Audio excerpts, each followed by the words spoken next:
the fabulously fabulous, marvelously marvelous, wonderfully wonderful science fiction theater of the imagination proudly presents Extreme Gravity, the new radio play written by J.D. Evans Jr., starring Elvis D. Tripp and his traveling troupe of strange voices, and featuring the musical styling of Milford Whittle and his finger puppet marching band.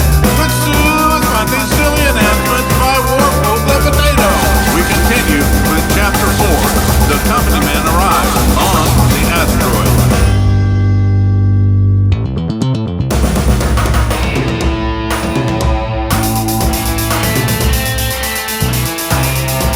As best as Psy could determine, Bachra and Suzanne reappeared just as quickly as they had disappeared. Except for a slight flickering effect, it was as if nothing had happened. But Psy knew better. Psy continued the total spectrum reporting, continued the personnel movement macro, and was already reviewing possible solutions to the problem of clandestinely acquiring a drone as quickly as possible. If there was another world, then Psy was going to find a way to study it. Probability 0.995. No sooner had they arrived than Suzanne quickly scanned the area, observed it was empty, and said, Psy, secure priority. Saber. Instruct. Stop recording. ACK. Archive under another world. Saber. ACK. Bachra added, we will review the recording later. ACK. Bachra looked at Suzanne and said, anything else? Suzanne shook her head, and Bachra said, Psy, erase this conversation. ACK. Bachra then started walking to the command room to see how things were going with Officer Scrap Williams, DRN. Suzanne said, see you later, and headed to her cabin where she planned to begin reviewing the total spectrum reporting and then to get some long overdue sleep. In the command room, Strap was enjoying his second cup of coffee, Bakra's Kenya AAA from Earth, and was wondering why company directors preferred to travel in unescorted Dream 9 courier ship when visiting border projects. Being a physical did not help Strap understand braino mentality, but he was too fascinated by the concept of being nothing more than a human brain living within a plastic sphere, not to wonder about everything the brainos did. In previous millennia, there have been so many advances that understanding them in great detail was nearly impossible for most people. Solving the unified field theory, discovering how to make transparent armored steel, and advances in biomedical technology, microsurgery, and longevity have made it possible to extend the human lifespan by removing the brain from a worn-out or diseased body and then putting it into a completely self-contained spherical life support system. The life support spheres were made of mirrored slabs, transparent armored steel, and were about 500 millimeters in diameter. In addition to having an advanced biomedical support system, the spheres contained a complete perceptual interface, a gravity-controlled motion system, and an elaborate weaponry system. Put another way, each plastic sphere was a miniature spaceship piloted by the brain that lived within it. Physicals, humans who still had bodies, called the people who abandoned their bodies and lived within the plastic spheres brainos, although not when any brainos were present. The fact that the brainos had very powerful gravity-controlled motion systems made it possible for them to travel quickly anywhere in the universe. So Strap, naturally, was wondering why company directors, who were all brainos, chose to travel in unescorted Dream 9 courier ships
got 6 hours until Cabot's arrives, and I want everything ready for his arrival. Is the coffee fresh? Strap held up his coffee cup and said, I'm just finishing my second cup. There are a few more cups left.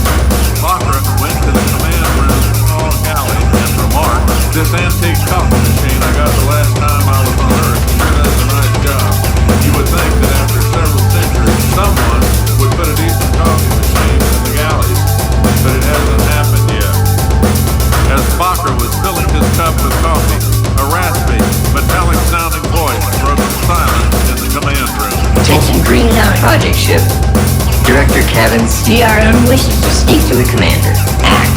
Observing that Bakra was nearly halfway to the command console and that Strap was a bit startled, Sai quickly responded and replaced the broadcast image of the command room with a simulation showing Bakra and Strap attentively awaiting communication from Director Cavins, DRN.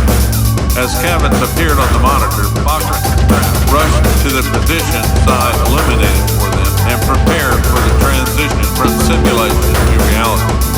Sai could be very useful at times. The transition was announced with a single bell tone, heard only by Bakra and Strap, just as Cavins began speaking. Bakra, good to see you again. I shall be occupied for the next few hours, so I expect you to monitor my ship carefully until I arrive. My safety override code is Zephyr. Bakra looked at the mirrored classic sphere floating in the monitor and replied, yes, sir. Is there anything else I can do for you? Kevin's image moved closer to Bakra in the monitor and then said, Yes, I am traveling with a companion. Director Marcellus gave it to me as a reward for completing the project on Earth. And I want you to prepare accommodations for two. I am enjoying her thoughts immensely. She is mine for 2 years as a result of an indiscretion she committed in the presence of the Imperial Director, and I intend fully to enjoy her thoughts. Do not disturb me, except in case of an attack. Bakra replied with a perfunctory, yes, sir. Then, the monitor screen went momentarily blank and subsequently transformed into the holographic simulation of near space. While Bakra was not happy to learn of Cavin's companion, perhaps toy was the better word, at least for the next 2 years, he was very pleased about the likelihood of Cavin being preoccupied with his companion. Fewer questions and less chance of Cavin learning anything about the drones and another world. Bakra looked at Strap and thought out loud, Rhinos, more in disgust than his pleasure. And then he said, Sai, secure priority, DRN. Monitor the Dream 9 courier ship at the highest level and locate Cavin's companion's safety override code. We're not going to lose any directors, indiscreet or otherwise, on my watch. Her safety override code should be in the Director Court's indiscretion records. So begin looking at the award notices for Director Marcellus to get an approximate time for her sentencing. Act. Knowing the safety override code for a Braino traveling in a courier was important because if there were an attack, the safety override code could be used remotely to control all the Braino's systems. Since the scholastic sphere was armored, enhanced with the capability of rapid gravitationally powered movement, and equipped with an elaborate weaponry system being able to control it remotely transformed the Braino into a formidable defensive and offensive weapon. If nothing else could be done, the Braino could be ordered to blast its way out of the courier ship and then to move a safe distance away from any immediate danger. It was even possible to put the brain in safety and then to guide the Braino through space at near light speed. But anything done remotely required the Braino's safety override code, SOC. The fact that Kevin gave his safety override code was a complete statement of trust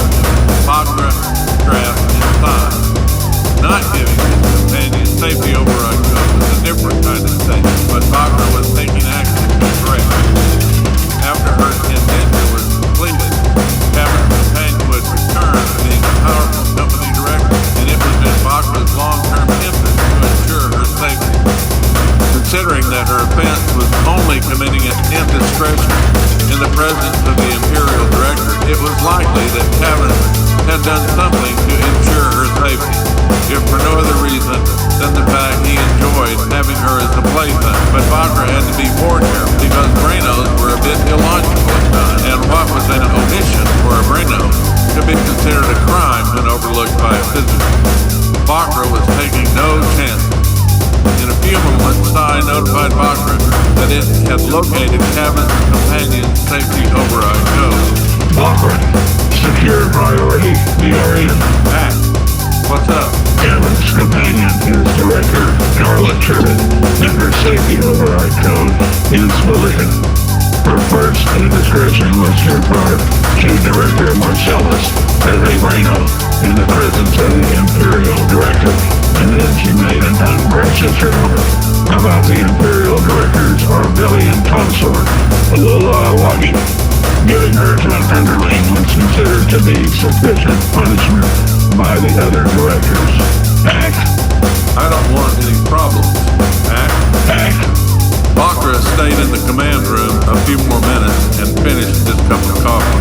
Strap was busily monitoring the Dream 9 courier ship and its progress through near space. Observing that everything was under control, Bakra told Strap, "I'm going to get some sleep. See you at 0630. Wake me if anything happens." Strap replied, Roger. and then Bakra left the command room and went to his cabin.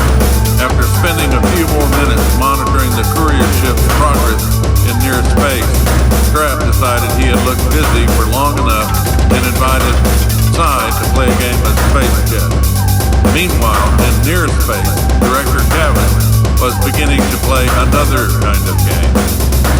Through his less than reputable Arvelian merchant contacts, Cabin had obtained some illegal Rhino perceptual modification equipment, and using his companion's safety override code, had altered her aversion to participating in certain kinds of virtual reality simulations. Specifically, Cabin had used the illegal equipment to identify the types of virtual reality simulation experiences that both repelled and excited his companion. Now, with help from the illegal equipment and a bit of innovative interfacing on his own, Cabin could taste her most extreme sensations, both of pleasure and of pain, when she reacted to his carefully orchestrated virtual reality simulation. For the first century or two, Cabin had missed his body, but after discovering his capacity for tasting the perceptions of other Rhinos, he had long since stopped regretting having abandoned his body. The human mind is a wonderful, exciting, and deeply mysterious thing, and now that Cabin had attained sufficient status and power to enable him to have a female director for his plaything, he was most pleased. He could not kill her, and in fact did not want to do anything that would permanently damage her, but he could and would taste her more fully than any braino or physical before, and for the next 2 years she could not refuse him. If he were careful in his tasting and training, perhaps she would desire to continue to be his personal plaything when her indenture was completed. Her voluntary submission to his control would likely be sufficient proof of his personal power for the Imperial Director to promote him to full Director status, something that then would make it possible for him to obtain more playthings. While Strap and Cabin were playing their own version of not so dissimilar game, Suzanne was reviewing Sai's total spectrum recording as it stepped into and returned from another world. When played back slowly, she could see a clearly formed window opening and closing. Although she had not noticed it at the time, the window appeared to have a control panel, more like a series of colored buttons located along its top edge. The top edge of the window was too high for any human to reach, so Suzanne speculated that it had been designed for use by other life forms, or perhaps machines. By adjusting the perspective of the recording, she viewed the window from the side and observed that it was no thicker than a simple molecule. When she rotated the perspective so she could see the back of the window, she saw nothing except the far wall of the forward observation deck. For all practical purposes, the window was invisible to anything behind it, and she made a note to get more data on the possibility of using drones as cloaking devices. Suzanne continued studying the recording until 0300 and then went to sleep.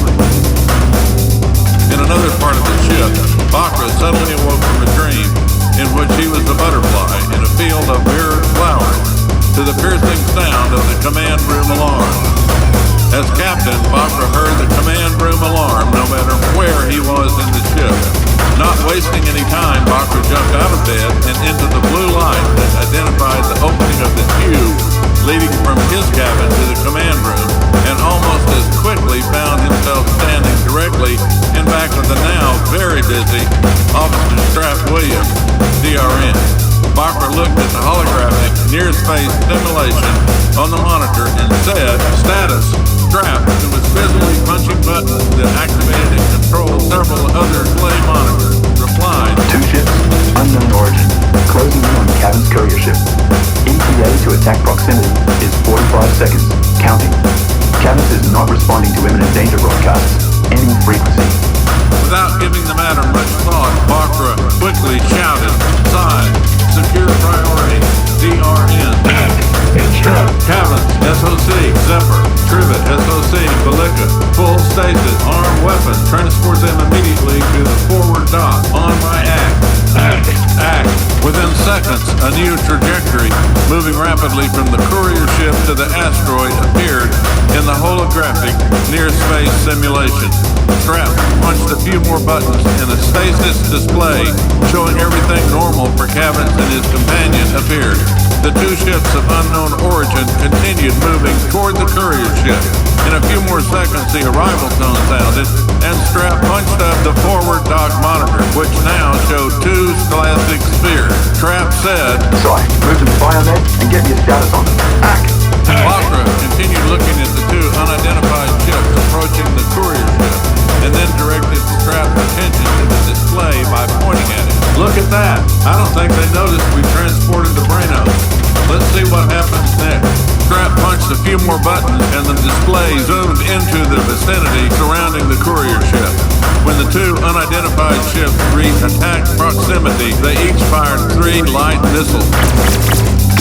And in less than a second, there was a series of big flashes, followed by the expected gravity drive collapse. And then the display showed nothing. No courier ship and no attack ship. All gone. Bakra patted Strap on the back and said, "Send the standard message to Green 9 Command. Inform them that Director Cabin's ship was attacked and destroyed, and request immediate military support. Not that we need it. While you're doing that, I'm going to change clothes and then see how our newly arrived guests are doing. Good work." Strap punched a few more buttons, and Bakra began walking to his cabin in no particular hurry. It would take Biomed about 15 minutes to remove the Branos from full stasis, and that would give Bakra plenty of time to collect his thoughts. Suzanne was still sleeping, but occasionally drifted into and out of a dream in which she was a field of mirrored flowers, and Bakra was a butterfly.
And thus ends the 4th chapter of Extreme Gravity. The Company Man arrived on the asteroid. Stay tuned for the next chapter, Sinister Visitors in the Abandoned City. This has been brought to you by the fabulously fabulous, marvelously marvelous, wonderfully wonderful science fiction theater of the imagination. I'm